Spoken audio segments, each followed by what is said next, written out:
Good evening, Professor and everyone. My name is Colby Niemann, and the country that I chose to do is Mexico. And the interdisciplinary studies that I will be going over is its geography, its globalization, and its history. I chose Mexico because it's very rich with history, has beautiful, beautiful land, and plays a huge role with the United States. The geography of Mexico is a very, very unique one. It is above the equator, but also in the Western Hemisphere, right underneath the United States, and it also borders Guatemala and Belize. It also has the Pacific Ocean on its western side, which is amazing for not only beaches but also trade for the Eastern Hemisphere. And then we also border the Gulf of Mexico, which creates some of the best beaches in the world.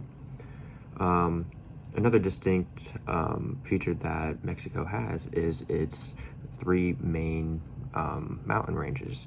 It has the Sierra Madre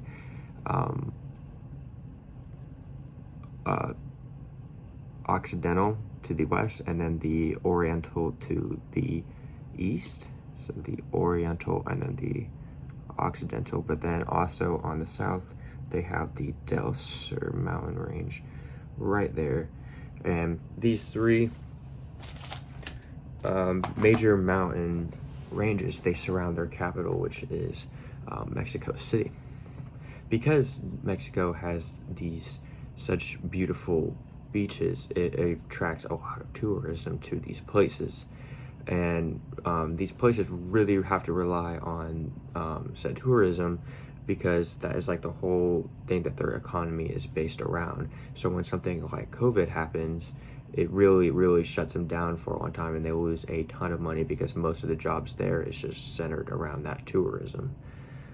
Going further away from these beaches such as Cancun, Cozumel, and Cabo, their capital of Mexico City, that is once again surrounded by these huge mountain ranges, hold about approximately like 9.5 million people, and is considered one of the biggest cities in the world.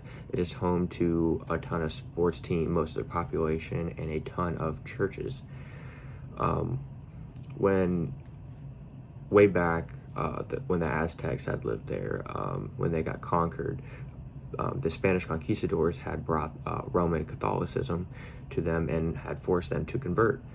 And so now, even today, there are a ton, about 78% of people in 2020 that were still Roman Catholic. And another point of their very diverse culture, they also celebrate Cinco de Mayo, which is actually in about 4 days from now.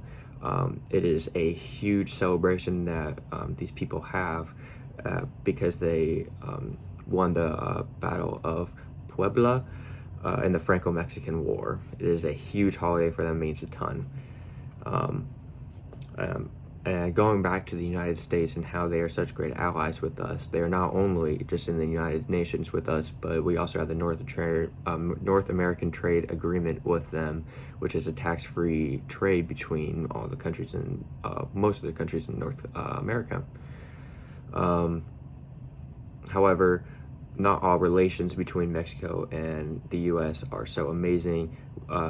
We do share a border with them, and a ton of immigrants want to come into the United States, and it seems like half of the United States, they either want them or they really don't want them in there because of just a ton of different reasons, such as taking jobs, lowering the wage and everything like that. But that's also a problem for Mexico because they lose population on their side, and then the U.S. is gaining unwanted population that they don't necessarily want. As I stated before, Mexico is an amazing country and has pretty much everything you can want, from amazing mountains, beaches, great economy, great people. They also have that very rich history and deep culture. Thank you so much for your time.